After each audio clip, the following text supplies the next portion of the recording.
Hello everybody, welcome to Cape Rugby TV. It is a Wednesday at 9 o'clock and rather chilly and wet. It looks like the Cape Town weather is coming. Coffee is along, all the way from Kenya. Special guest on the show this evening, and of course it's hard to say that he's not part of the family or part of the team, and we're welcoming him along. Ishmael Dali. Hello Ish. How's it, JP? Thanks for having me on board. It's a long time overdue, my man, long time overdue. As I said, part of the family, part of the Cape Rugby team already. Nice to have you here. Yeah, we come a long way. I'm glad to be on the show, and what Cape Rugby does for community sport in the Western Cape, it's superb. Yeah, no, it is. We've had some fantastic progression in the last couple of years. Mr. H is not here this evening. Unfortunately, he had some other things to attend to, as did Morgan Newman.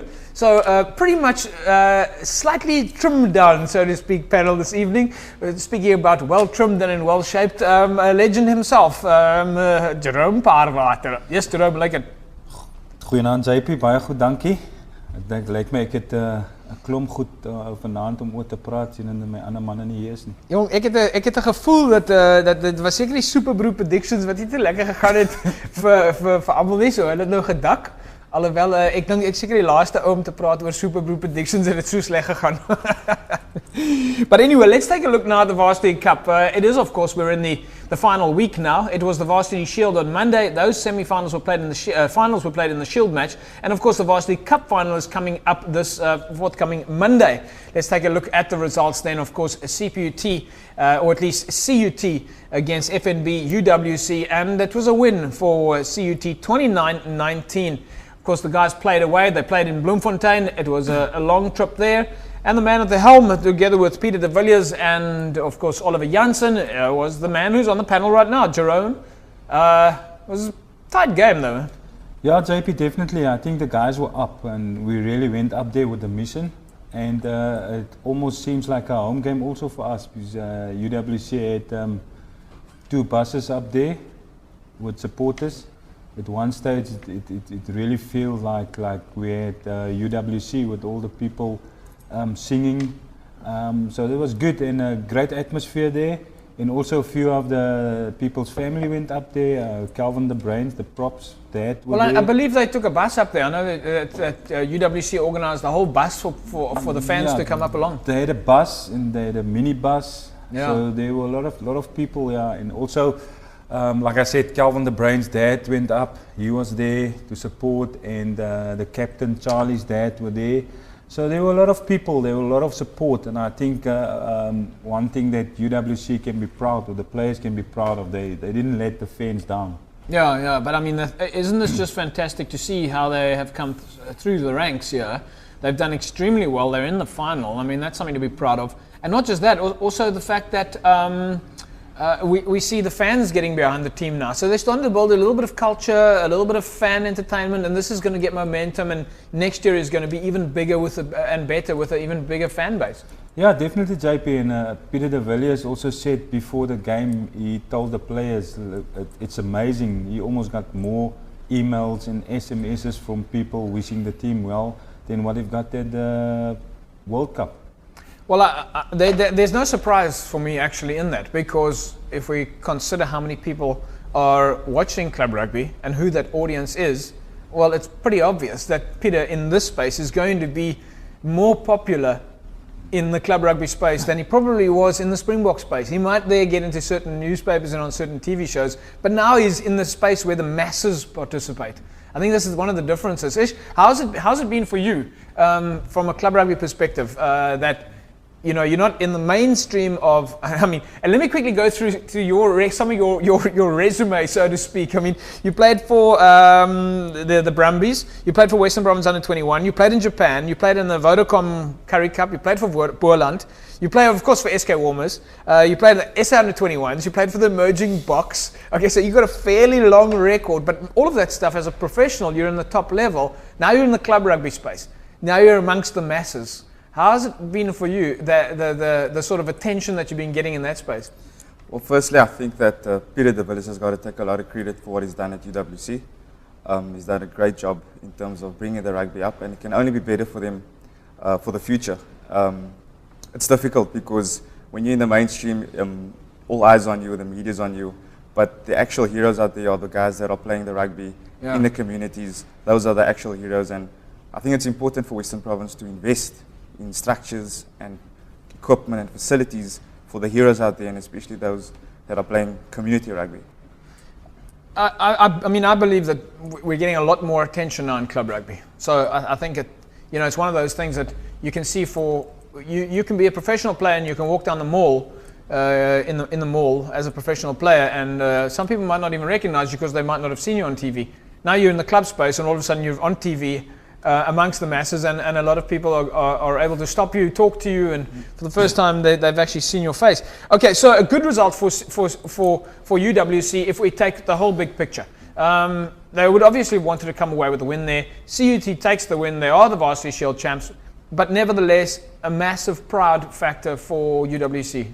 Yeah, definitely, JP. I mean, it's at the final is like that. That's definitely the case for UWC, was the bounce of the ball on the night. When they kick one kick, we were 19 all at one stage, and there were about 6 minutes left. Yeah. I was just about to radio to the guys on the field there, the physio, to tell the guys just to slow it down because we're going to go to extra time, and because we had certain plans what we wanted to do. And then they kick, and unfortunately our winger couldn't feel the ball, and it bounced in their centre's hand, and he went to score. So it changed everything. But I must say, up until the end, the guys didn't give up, and we were about to go and score in the last minute.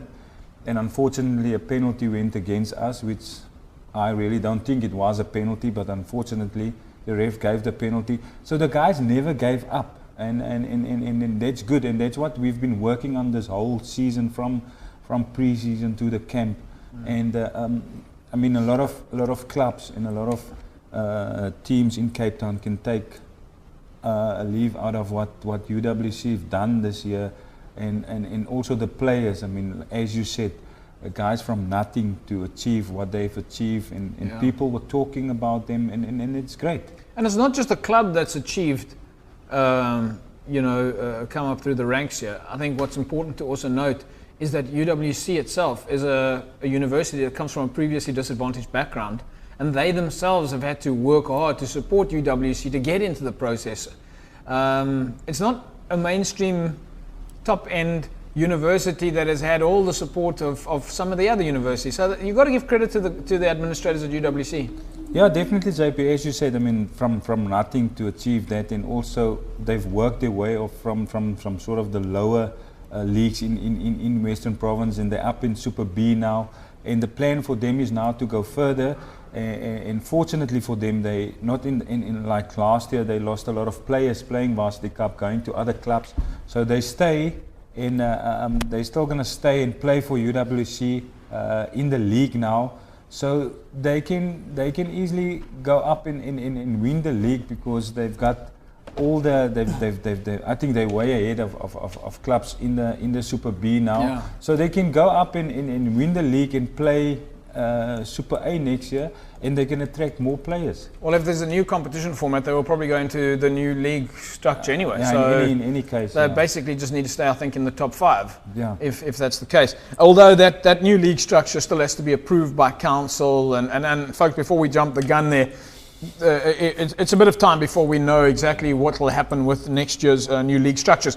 So congratulations to UWC. We think you've put in an excellent performance, having been at the middle of the table there for quite a while during the Varsity Shield tournament. You are now or at least you're now a finalist of the Varsity Shield. So congratulations. I think you've got a reason to puff your chest out and keep your chin up high. So well done, guys. We're going to take an ad break, and when we come back, we'll take a look at the Varsity Cup and see which teams are in the final and what you can expect this coming Monday night. Back in a mo. Hi, I'm Bob Skinstead, and you're watching Cape Rugby TV.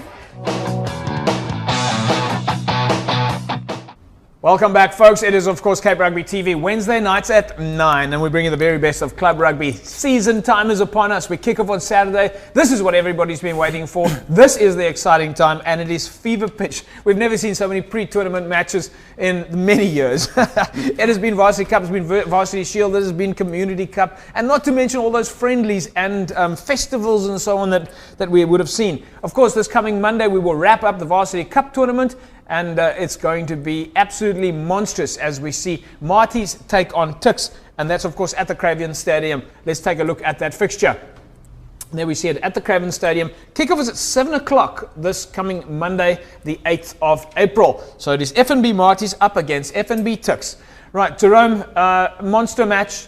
Once again, two strong teams taking on each other, but surely Marties is going to be too strong for Tuks playing on a home ground. Yeah, JP, it's just strange as you were mentioning now, all the rugby that has been playing, and it's only April now, and it's still a way long season ahead of us, and everybody's watching rugby. There's schools tournaments, there's community cup. It's crazy. I don't know where it's going to end, but it's just crazy. Well, that's the thing about rugby today. It never ends. It's a 12-month season. You're either playing games, or you're doing off-season training, or you're doing pre-season training, or after rugby you recover for about 2 weeks. It's still rugby recovery, and then you're straight back into training. I mean, it is 12 months of rugby. We might as well turn this into a 12-month TV show. No, it's definitely, JP. I'm also like start to feel that need to use some more of the Evox stuff now, because it's getting hectic. But as you were saying, it's it's for Marties. It's also like CUT. I mean, they've gone unbeaten through the competition, winning the Shield without any losses. And for Marties is the same. I think it can be history for them to go through the competition without losing a game. And I think it's the Marties only. I think once they were out of, with not reaching the finals since the Varsity Cup is started. So I think it's not going to be easy for them, because it looks like Tuks are peaking at the right time. Look at last week's result for them. So it's going to be a tough one. It's going to be good, and I believe it's almost sold out at Craven Stadium. So as it always is, Ish, they've got a new coach. They've got a couple of new players, as universities do. They change and so on. You think Marty's going to be too strong for Tuks, or? Home ground advantage, definitely. Yeah. I think it's two powerhouses against each other, but I think Marties has too much power for these guys, and they're playing on Kutsenberg, so all the students will come out and support their boys. Chris Rousseau as coach there now. He's the new coach. He's taken over this year from Sean Roux. I mean, you know Chris quite well yourself. Do you think his experience as a former professional player will calm the guys down a little bit? I think most definitely. He's played under, I think, Jerome as well, and he's got good knowledge of the game. He's played for Free State as well, so his record speaks for himself. Speaking now of the Varsity Cup, he's done really well with the team, so we wish him all the best, and they should bring the cup home. Yeah, I'm pretty sure. Hopefully these tournaments that can sometimes be seen as, not for everybody. Hopefully they also encourage other people in another manner to perform and pay attention to more rugby, which can only just be for the benefit of rugby, Jerome. Yeah, definitely, JP. I mean, just an example there is like one of the UWC players, Tess Umfuslani, the lock. Yeah, he was of course the player that rocks. Yeah. He was the player that rocks in the match against CPU. I keep wanting to say Forte. Forte. Yeah. So he might play this weekend against Border for Western Province Vodacom Cup side. Yeah. And I mean, he's still a youngster. And he's done well, so it just shows like people are taking note of you. There's opportunities, and there's a few guys who are also putting their hands up with Marties and things like that. Sorry to interrupt you. I mean, so I didn't know that he was playing, but I mean, isn't that just fantastic? He is actually playing in formerly a Premier League A side, now obviously in Super League B. But as a normal player in Premier League A, you're struggling to get attention. He plays in the Varsity Shield, not even the Varsity Cup, and he is spotted and straight into a professional structure. Yeah, definitely, JP. I remember we had this debate, I think, last year when you were asking about guys playing in that lower league, in which I said, listen, guys, if they work hard, it doesn't matter where you play. Obviously, if you've got the talent and things like that, there's an opportunity. And I mean, there is really, he's got a bit of exposure now, and he's been doing well, he's been working hard. He lost about 16 Ks, because he's a big man. He is, yeah. And so he's working hard, and he's got an opportunity now. And I've spoken to him yesterday, and I said, now it doesn't stop here. So it's great exposure that they got, and it's good for UWC, and it's good for rugby in the sense that they are in province, and we give guys opportunities. But go out there, play. And the club season is going to start again now. We're going to send the selectors out. So there's a lot of things for guys to play and to be taken notice of. All right, so of course it is the Varsity Cup finals on Monday. Ish, would you like to, I know you guys haven't done the Super Brew in the Varsity Cup, but Ish, would you like to throw out a prediction? Marties. Marties by? 10. Marties by 10. Jerome? I'll say Marties by 7. Marties by 7. Whoa, it's going to be a tight match. It's going to be tight. It is going to be tight. So in that case, I'm going to go with Marties by 15. That's going to be that tight. I mean, you're going to go low, I'm going to go high. You know, we're just going to throw it out we there. miss Morgan. Morgan would say Marties by 2. Yeah, no, Morgan would say Marties by 2. Yeah, I mean, he probably thinks he's watching Manchester United play Liverpool. All right, folks, that is, of course, the Varsity Cup. We're looking forward to those finals. And once again, congratulations to FNB UWC with their fantastic performance. Sorry, boys, you didn't pull away that trophy in the end there, but nevertheless, we're very proud of you, and the support that you've had at home. At home ground has been absolutely amazing this year. So it just goes to show what we can expect next year. And of course, FNB UWC, we're looking forward to following your progress in the club season. That's going to be coming up still during the course of the show. That's what we've been waiting for. It's been very exciting building up to it. And now finally it's getting started. All right, we're going to take an ad break. And when we come back, we'll start taking a look at what's happening in the club rugby space closer to home, specifically the Community Cup, before we move into the league fixtures. Back with you in a second now. Hi, I'm Kobani Bobo and you're watching Cape Rugby TV. Welcome back, folks. Cape Rugby TV, Wednesday at 9, as you know. And remember, you can find us on Facebook, www.facebook.com/Cape Rugby TV. And in a couple of minutes' time, we're going to take a look at some of your Facebook comments that came in over the last day or two. We asked you which was your favorite picture, or at least your favorite fixture. And we have asked you in the past which is your favorite picture. So tell us your games, tell us your activity, tell us everything that you're busy with on Facebook. We put on TV, or you share it on Facebook, and then we put on TV, as you will see in the little video that we're going to show you in a couple of seconds of the Facebook post. Of course, it's been Community Cup, and it's been quite exciting. Let's take a look now at the latest results in the Community Cup. It was a win there for Dispatch over College Rovers, 26-24, as they came away with the final on the 1st of April. And there was, of course, not an April Fool's joke. In the East Rand, the Cranes, or the Brakpan team there, beating Rustenburg Impalas 58 points to 8. They took the third place final. And then Durbell beating Police 30 points to 3, and Evergreen losing 24-47 to Roodepoort. So that is a wrap of the Community Cup.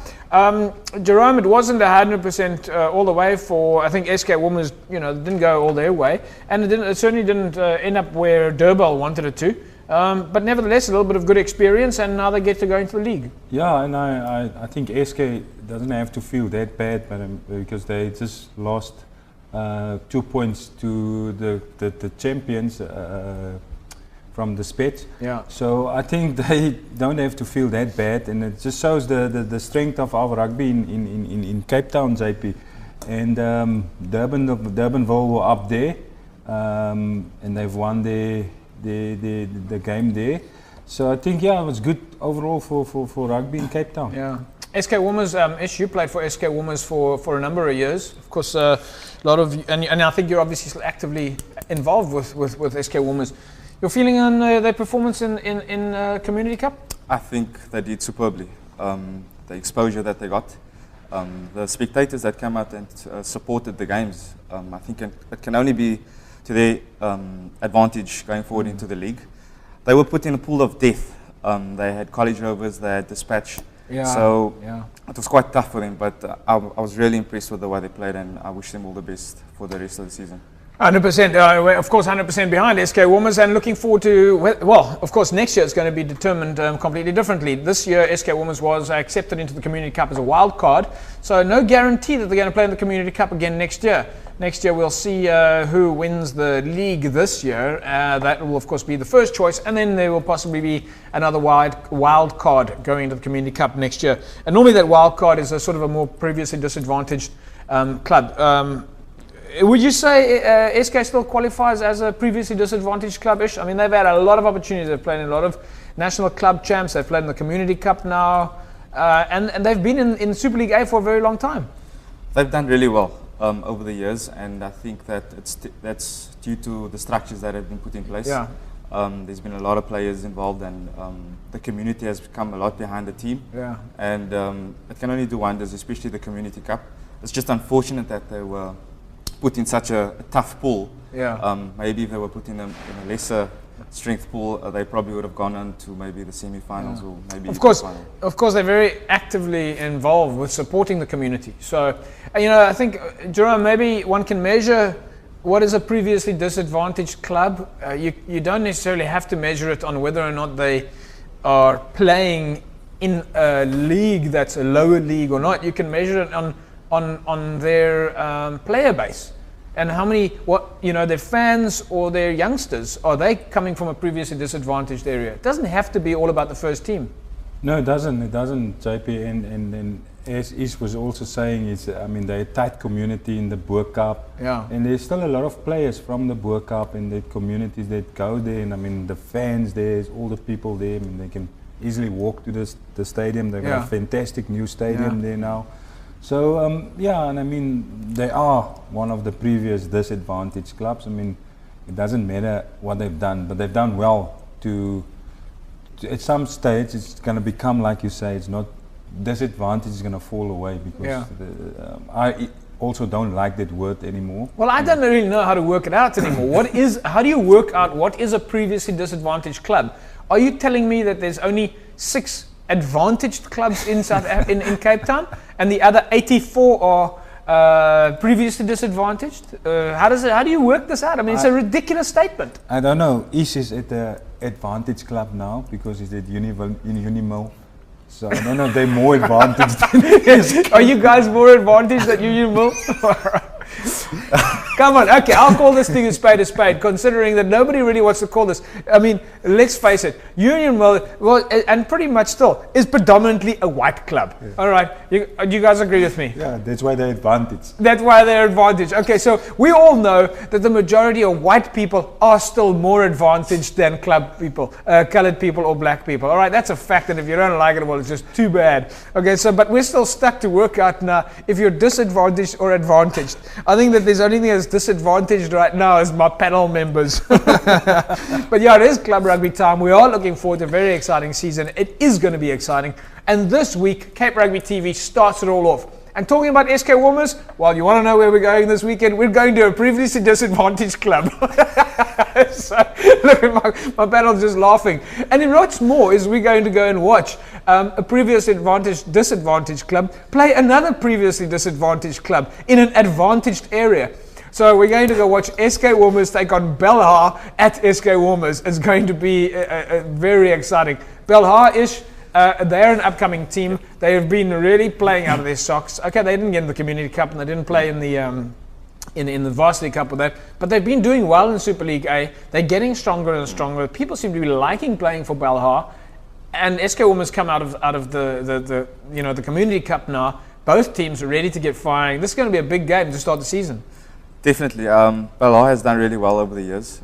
They're sort of in an upward curve, and they've done well to stay in the top league. Saturday's clash will be a tough one. I'm sure SK will pull it through because they've had some good preparation of the Community Cup. I'm hoping that the injuries won't hamper their success, but the Community Cup really has done wonders for the team, the community, and it's going to be a tough one. All right, so let's take a look at some of your Facebook clips then. You wanted to know who's saying what on Facebook. Right, let's take a look right now and see who said which game they're going to over the weekend. It's been very interesting. Let's see what you guys have to say. Let's take a look at your Facebook comments. Carl Kendricks, it says he's going to Brackenfell taking on Primrose. Sebe Seal, Tepsa Mafika is going to LC's taking on Kraaifontein. Elmarie Morris says, hi, Mr. Cape Town TV. That was a little bit fast. Tigerberg up against Halberg is where Maurice Josephs is going.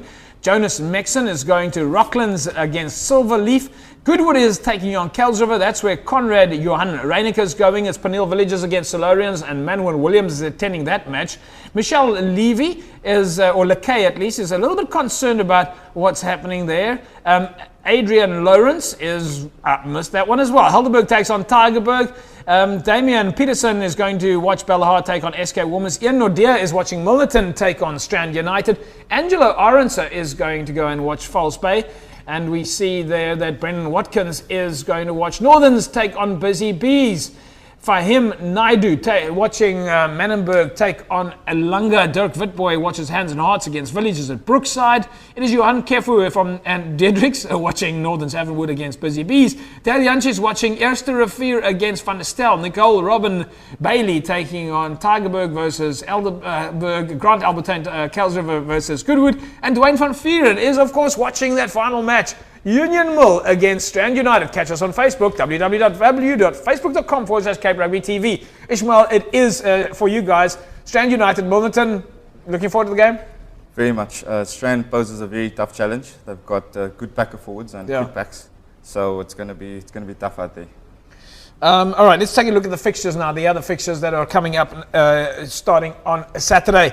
In Super League A matches, we see SK Warmers taking on Belhar. It is Belleville against Vix. Helderberg are up against Tigerberg, while in Super League B, we see False Bay take on Hamlets. Villages take on Hands and Hearts, and Primrose take on Brackenfell. Jerome, it is season time. This is what everybody's been waiting for. This is what everybody's been training for. You alluded to the fact early on that there is so much rugby, so much activity. Guys coming out of the Varsity Cup, guys coming out of the Community Cup.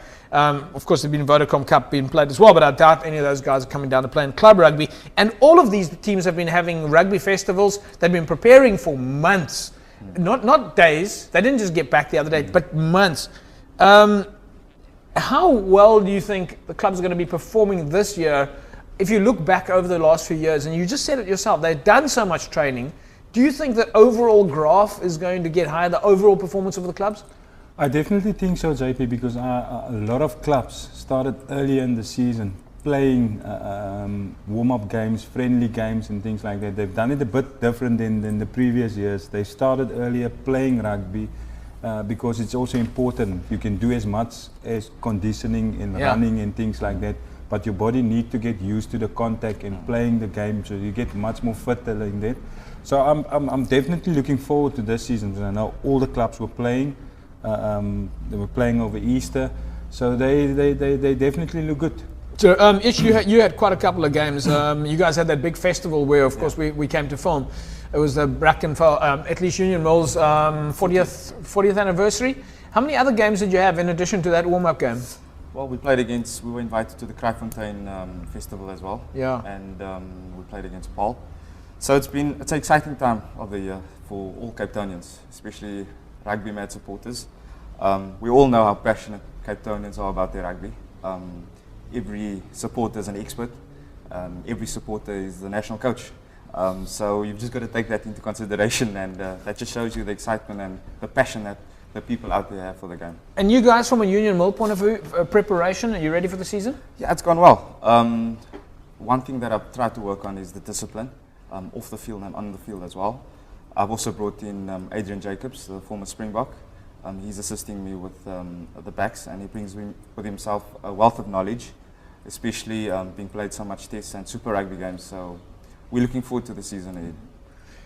Ish, you mentioned this thing about discipline for players. You've been in the professional space for a long time. You've played international rugby. For the club guys out there, and we like to share this kind of knowledge, what do you mean by discipline? Well, I think it's important that administration, as well as coaches, they play a major role when it comes to discipline and enforcing discipline into not only the players, but into the spectators as well. They play a major role, and it's important that discipline in terms of punctuality, discipline in terms of attending training sessions, discipline in terms of sticking to game plans and playing what the coaches have asked him to do. Those are all structures that need to be put into place, but it filters down right from the top, from the administration, from the president, to the chairman, to the club captain, to the coach, to the captain, to the rest of the players. So am I right in saying that if you, from a discipline point of view, do good administration, good communication, are starting to learn to come to practice on time, come to every practice, wear the right shirt, wear the right boots, then it lands up being transferred onto the field? Most definitely. I think there's a trend where that's concerned and if you have discipline off the field, chances are that you're going to carry that discipline onto the field as well. Yeah, Jerome? Just, JP, I think in terms of that, I think a lot of coaches has got it wrong, because they must understand the guys work. So some of them want to instill discipline by saying we're going to start training at 6 o'clock or 6:30 or whatever. The most important thing is to instill discipline, which the coaches can take note of, is to find out exactly what time is your last player till what time does they work. Yeah. Even if it's 8 o'clock or 7:30. Yeah. That's the time that you said you're going to start training. Then you know there's no discipline issues and things like that. Yeah, yeah. But once a coach wants to enforce discipline by saying, this is the time that I say you're going to train, you're not going to get it wrong. Ish. And you're going to punish a lot of people unnecessary. Yeah. I think Jerome has mentioned a very important point. We're dealing with amateur rugby. So guys are working, they've got things to do, they've got families, they've got wives, they've got children. So you've got to work around that. And what is important is that communication between players and coaches, just in terms of what's their schedule for the week, for the month. Guys are working shifts. We've got policemen at our club, and they've got to go. If there's a murder case, they've got to go. So it's just that communication between players and coaches, and that just makes, as coaches, jobs much easier. And then you can work around what you have at training, and you can start planning as well. And I think in addition to that, and you guys will be able to add more information into this, is understanding the different personalities of each player, because some players will respond to fear, others will respond to respect, others will respond. So you have different personalities. You can't blanket everybody. So you can't scream and shout at everybody. Some guys will respond if you give them a pat on the back. Ish? I think Mr. Pavata, he was a very good coach when it came to that, and Mr. Peter de Villiers, they used to get to know the player, and once you get to know the player, that player will play for you, and you can expect for him to die for you on the field when you need it. So it's important for coaches to get to know the players outside of rugby, and I'm sure they'll give him what they want on the field. And it's very interesting what you just said, because I had this discussion with somebody the other day about culture. There's some clubs that are really battling to stay in the same position where they used to stay, and now they're blaming it all on money. But what you just said to me was, if you've got the respect of your player will play for the coach, and that's something that one can work on. And in addition to having good entertainment and social structures and community structures, if the player is prepared to play for the coach, you're going to have players at your game. It all comes down to honesty, and I think all that players want from coaches are honesty. Honesty might not be what the player wants to hear at that moment in time, but for the long-term benefit of the relationship between the player and the coach, I think it's important that honesty between the coaches and the players are established at a very early age. Yeah. I think from my side, having been involved with some professional guys over the years, the one thing that a player wants to know is he wants to know where he stands. Yeah. Whether he's going to play or not play, he at least wants to know where he stands so that he can make a decision on his future. So I think honesty, you hit the nail on the head. Right, folks, let's take a look at some of those other fixtures coming up this weekend. Or at least before we go to the other fixtures, let's just touch on some of these. Jerome, False Bay are taking on Hamlets. False Bay have come out into the season, or pre-season, should we say. They've come out guns blazing. Hamlets is really going to battle against False Bay. Yeah, definitely, JP, because False Bay beaten two of the top clubs this warm-up game so far. So in Hamlets, it's new for them also, and coming from Marmary, you know where Marmary is. Yes, of course, up on the West Coast. Yeah, man, ik ken van Marmary, alright. So I mean, it's good for them. I mean, they've worked hard to come up. But definitely they're going to have a big game. They must know that. Villagers take on Hands and Hearts. Primrose and Brackenfell. Primrose against Brackenfell. Ish, that's going to be a fairly tight match. That's going to be a tight one. Primrose has done really well so far, but so has Brackenfell as well. I'm not going to call anyone on that one. No. Of course, also in Super League A, we see Belleville take on Victorians, Helderberg take on Tygerberg. Those are two teams, Helderberg and Tygerberg, that have been battling it out for up and down within Super League A. Jerome, another tough one. Yeah, you're talking about Helderberg. Helderberg and Tygerberg, Helderberg is also one of the teams that came up, and I know Ricky Peterson put in a lot of work there. They're a well-established club, and they've done a lot of work. And Tygerberg, I think it's going to be a tough one there. It's going to be a great game, and I think it's going to come to the last second of the game. Who's going to win that game? Let's take a look at the fixtures in Premier League A and B now. Collegians take on Macassar, Peniel Villagers take on Solarians, Kraaifontein and Elsies Rivier, St George's and Scottsdene, Parlin Rangers. In Premier League B, we see Langa take on Menenberg Rangers, Young Peoples take on Strand, Eerste Rivier and Van der Stel, Franschhoek, Silvertree, Strand United and Milnerton. Ish, big game for you guys. You're very keen to get the season underway. Yeah, I think all the preparation has been done. We've had festivals, we've had 4 months of training, so we're keen to get the ball rolling, and good luck to all the teams out there. We will be looking at all the results, and I'm sure you will. Yeah, you guys, everyone's poking a little, analysing everyone now. Yeah, so just good luck to all the clubs out there, and we wish them all the best. Let's take a look at the fixtures now in Division 1 and 2. And there we see Laguna take on Violet, Stelkor take on Atlantis, Northerns and Busy Bees, Wraithby and Hamadias, Rocklands and Silverleaf, Young Wesleys take on Kylamore in Division 2, Blue Stars and Young Stars, All Saints and Masupumalele, Blue Jets and Caledonian Roses, Watsonia and Garden Tech. In Division 3 and Division 4, we see Temperance take on Richmond Rangers, Young Ideas and Imikawi, Whistling Wheels, Perseverance, Peninsula, Strand Pioneers, Retreat, Cloutiesville. Division 4, Young Brothers and Cities Police. They are new into the, or at least having now made a comeback into the Western Province Rugby Football Union structures. They take on Bishop Lavis, Progress and Thistle, Khayelitsha and Titans. While in the Paarl region we see Simondium and Lower Paarl, Albions and Vineyards, Riverstones take on Windmill United, Violets take on Allendale, Young Gardens and Paarl Rangers, and Young Standards take on Peril United. It is going to be some classic clashes who are getting started from the word go. And can you believe we've got another, 6 months odd or so of club rugby? It feels like we've already been halfway through the season and it's only starting now. Leisure Hotels is one of our very keen supporters of the Western Province Rugby Football Union and the Cape Rugby TV show. And of course you want to win yourself a set of, or at least a night's accommodation, bed and breakfast at the Strand Towers, then you can do so. The last week's winner is Pat Richards. Congratulations, Pat. You win for yourself a night's accommodation, bed and breakfast at the Strand Towers. Make sure, folks, that you tune in weekly on Wednesdays at 9 o'clock. To put yourself in line to win the Leisure Hotels Strand Towers accommodation, bed and breakfast. There you see it right behind me, all right? Leisure Hotels 100% behind Cape Rugby TV. Let's take a look at the fixtures now in the Vodacom Cup.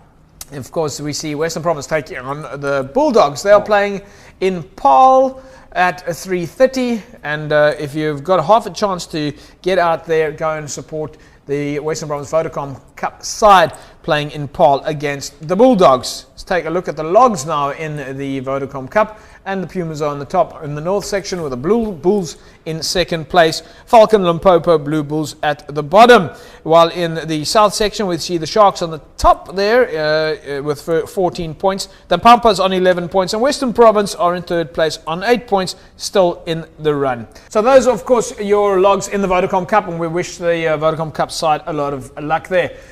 Well, we managed to get out of the two oceans over the weekend, and who did we bump into there? Legend himself, Paul Delport, and well, he's just back from Tokyo, having pulled up a little injury there, and it was a fantastic result for the Sevens, winning the Tokyo Sevens. Let's catch up with Paulie Delport and see what he has to say.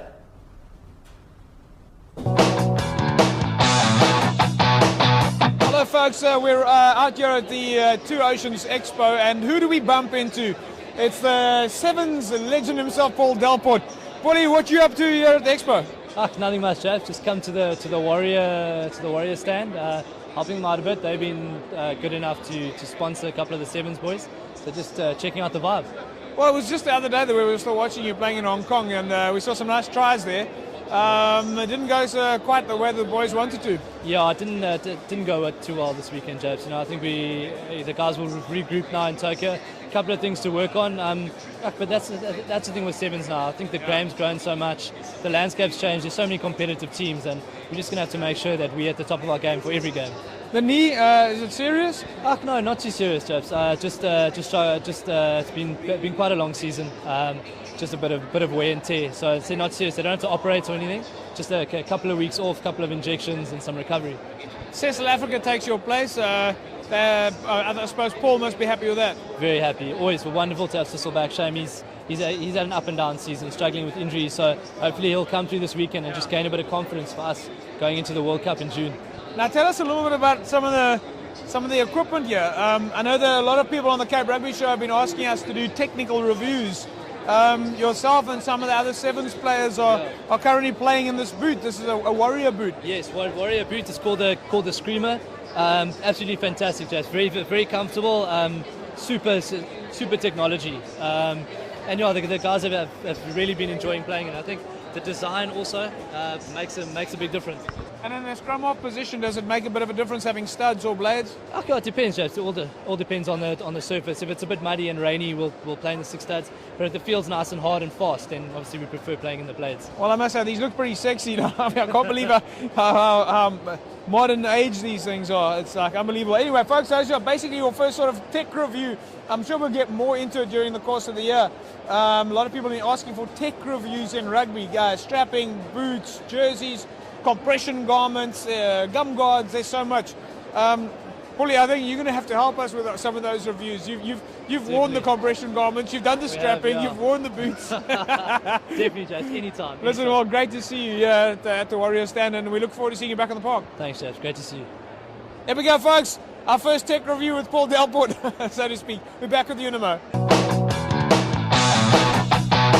Welcome back, folks. Yeah, Paulie Delport there. Nice to catch up with him. What a pleasant surprise. Luckily, we had the camera and microphone at hand there. Paulie back from the sevens. Let's quickly look at the results now from the sevens. Of course, South Africa having performed fantastically there, beating New Zealand in the cup final, 24 points to 19, winning the sevens there in Tokyo, having that, of course, that fantastic performance after the HSBC sevens in Las Vegas. Australia 31-7 over France, United States beating Scotland 17-0, Argentina losing to England 38-0, and Canada beating Japan 27 points to 14. Jerome, we've had so many questions for tech reviews. Of course, one of these days we're going to be starting with Jerome's coaching tips. We're looking forward to that. But the people have been asking for coaching tips, referees, laws, rules, and so on. But the equipment, and you're going to help us with some of those coaching tips when we come out to your side there. Before we even start with coaching, just looking at the equipment that you're going to use in coaching. But if we look at the equipment and the technology in rugby itself, it's quite advanced compared to when you used to play. Yeah, definitely, JP. When I used to play, we used tackle bags with poles, and we just put a few stuff around it, like pillows and blankets and things like that. But now it's proper stuff. No, I'm only joking. So it's proper stuff that you use now. So yeah, if you use the stuff correctly, JP, it can really be to your advantage. It's tackle shields, there's tackle bags, there's body armors, which you use to take a bit of the contact away from the body, which you put on and things like that. Yeah. So there's a lot of things that you can use. I can't believe when I was standing there with Paul, I can't believe how light those boots are. You can't even feel them, they're so light. Well, the amount of science that goes into these apparel and these footwear, it's amazing. Can only be for the benefit of the players. So the players have all the equipment that's necessary. All that they have to do is go out and play. Yeah. Well, that is all you need to do is go out and play. What a fantastic statement. Just go out and play. Isn't that what rugby is about? Go out and play, and that brings everybody together. We're going to take an ad break, and when we come back, we'll take a look what's happening in the Super 15 before we start wrapping up the show. Back with you in a mo. I'm Tim Swill, and you're watching Cape Rugby TV here in Greenpoint. Welcome back, folks. Yeah, Cape Rugby TV, Wednesday at 9. Don't forget, Facebook, www.facebook.com/Cape Rugby TV. Okay, so And don't forget the hashtag, all right, the social media hashtag, #WP Club Rugby. That's what keeps us all up to date in the world of club rugby. Okay, so on a Saturday, we're able to watch the hashtag and see exactly what you're thinking of the game, what the scores are, what's happening in the matches. Let's take a look now at the Super 15 results having played this weekend. The Stormers, of course, against the Crusaders didn't come out too well there. 14 points to 19, but it's down to the wire. Highlanders going down to the Reds, 34-33. Hurricanes beating the Kings, 46-30. 26-13 was the result for the Chiefs, or at least 23 points to 16 was the result for the Chiefs. The Brumbies 23-20 over the Bulls. The Cheetahs beating the Rebels 34-16. The Stormers, as I say, they lost in a dying minute here to the Crusaders. And the Waratahs 23-19 over the Force. Jerome, it was down to the wire for the Stormers. I mean, they actually, I know it didn't go quite the way that everybody wanted, and a lot of maybe sort of Cape Crusaders will say, you know, like kind of, well, it wasn't a good game. But nevertheless, it was down to the last couple of seconds, and the Stormers could have won that game. Yeah, definitely, JP. I just think that the Crusaders done their homework in terms of putting the Stormers under pressure at the right places, especially in the lineouts where they put us under pressure, and they kick at the right time. And I mean, the points came at the right time for them. So yeah, and it was a good result for them, not a good result for the Stormers. So hopefully they can bounce back again. We caught up with some of the guys after the game. Of course, we managed to chat there to Brian Abana, Danny Jones, and Chippy Solomons, the manager of the DHL Stormers. Let's see what they had to say.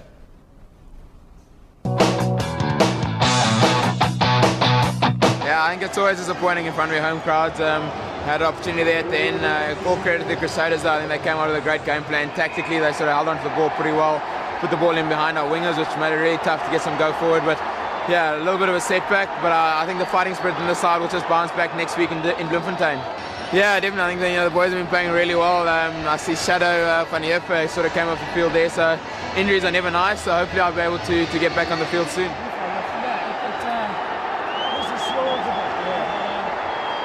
Yeah, it's always tough against the Crusaders. You know, last year we were also unlucky to lose right in Christchurch, but we thought we had them now in the end, but unfortunately the ball didn't stick, and that's the way rugby is, eh? Yeah, we're disappointed we didn't pull it down at the end.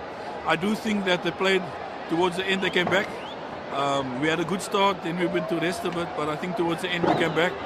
And yeah, as you could see, we tried our best towards the end, and just one pass. Beautiful crowd, plus 47,000. I think it's wonderful. No place in the world can beat Newlands when it's full.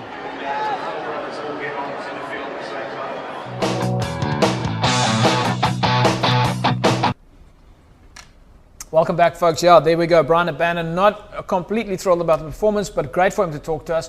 And so positive still about his teammates and saying how they will bounce back. So hopefully the Stormers, they don't really need to bounce back. I think they're doing pretty well as it is. We've seen them face adversity before. Just back your boykies, so to speak. Evox Advanced Nutrition is, of course, the official sports nutrition supplier to Western Province Rugby and the DHL Stormers. If you want to win for yourself a Synergy Whey Protein, there you go. A Synergy Whey Protein. Get your cell phones handy now. Just tell us who is the official sports nutrition supplier to Western Province Rugby and the DHL Stormers. So it is the Synergy Whey Protein. And if you want to win for yourself, also as we showed you before, that Shaker 600. These are really rare items, and you want to get a hold of one of these, as I mentioned, the Shaker 600, and you can unscrew the bottom, and that makes the shaker a lot smaller, and down at the bottom you have two little more containers. So in here you can put more powder, in here you can put your capsules, in here you can put more powder. This can go inside that, this can then go at the bottom there, and then you've got a little smaller shaker. So big shaker that turns into a small shaker. Synergy Whey Protein is now up for grabs, and you can get yourself into the mix there. Right, there we see. This is how you need to do it. Who is the official sports nutrition supplier to Western Province Rugby and the DHL Stormers? Tell us their favorite product. Just SMS your name and answer to 33280. Last week's winner, congratulations to Chris Solomons. You win for yourself a Synergy Whey Protein as well as that Evox 600 shaker, and also did win a set of double tickets to the Stormers versus Crusaders match. Let's take a look at the Super 15 fixtures now. Well, there we see it's the Blues up against the Highlanders, the Brumbies take on the Kings, the Sharks, the Crusaders, the Hurricanes, the Waratahs, the Force, the Rebels, and the last match over the weekend is the Cheetahs up against the Stormers playing away. Super Brew players and posers. You want to know who did the best in Super Brew and who did the worst? Well, there you see. Top Cat was, of course, the best player, highest ranking performer, and the worst was Trien. Trien did the worst there. Well, the yellow cap this today for the celebrity pool goes to Morgan Newman. Morgan is, of course, absent today, so unfortunately we're not able to give him the Subaru cap. So maybe I'll just wear the cap there. No, I don't think I can, because I think I was the worst performer in the Subaru panel. Didn't go my way, didn't go Mr. H's way at all. Right, of course, it's now time to see what our panel is going to predict in the Super 15. Ish, we're going to throw you here in the deep end. I'm going to get Jerome started. Jerome, Blues and the Highlanders. Blues by 7. Ish. Blues by 10. All right, I'm going to go with the Blues by 7 as well. The Brumbies take on the Kings. Jerome. Brumbies by 30. Ish. Brumbies by 15. I'm going to go with the Brumbies by 35. The Sharks take on the Crusaders in Durban. Ish. Tough one. Crusaders by 5. Jerome? Sharks by 2. Morgan is not here. Yeah, oh, this is going to be a tough one. Yeah, because I am such a big Sharks fan, I'm going to have to go with the Crusaders. I'm going to say the Crusaders by 5. And then the Hurricanes take on the Waratahs in Wellington. Ish. Hurricanes by 12. Jerome? Hurricanes by 9. I'm going to go with the Hurricanes by 5. The Force take on the Rebels in Perth. Ish. Force by 6. Jerome. Force by 10. Force by 10. I'm going to go with the Force by 15. And then the Cheetahs take on the Stormers in Bloemfontein. Ish. Stormers by 15. Jerome. Stormers by 9. Stormers by 9. Yeah, I'm going to go with the Stormers by 13. That'll be my lucky number for the weekend. All right, that's a wrap of our Cape Rugby TV show. Remember, the season kicks off this weekend. We need your tweets. We need your Facebooks. And make sure that you stay active on social media. If you haven't loaded Twitter onto your cell phone, do so, because you're able to then follow the back channel and watch the results and information falling out of the sky, literally, in the Club Rugby space. So back channel is #WP Club Rugby. There, you see it on your screen right now. So include this in all your tweets and follow and retweet other people's tweets, because that way everybody can see what you're tweeting, and it's a great way for you to gain followers. Ishmael Dolly, the legend himself, thank you very much for joining us on the show this evening. Thanks for having me. I hope this is not the last time. It'll definitely not be the last time, my man. We're you're not far from us down the road yet, so we'll be dragging you out here all the time, and great to have you here, because we love seeing guys who are involved in club rugby come back to club rugby and give it back. So great to have you here. Jerome, have a good rugby weekend. Yeah, JP, good evening. Looking forward for this weekend. Yeah. Club starting, so it's going to be exciting. It is exciting. And of course, folks, don't forget to join us this weekend. SK Warmers take on Belhar. And I'm not sure if I can still call it the track, but it is a SK Warmers home ground. We'll be back with you guys next week. Same time, same place. Bye-bye.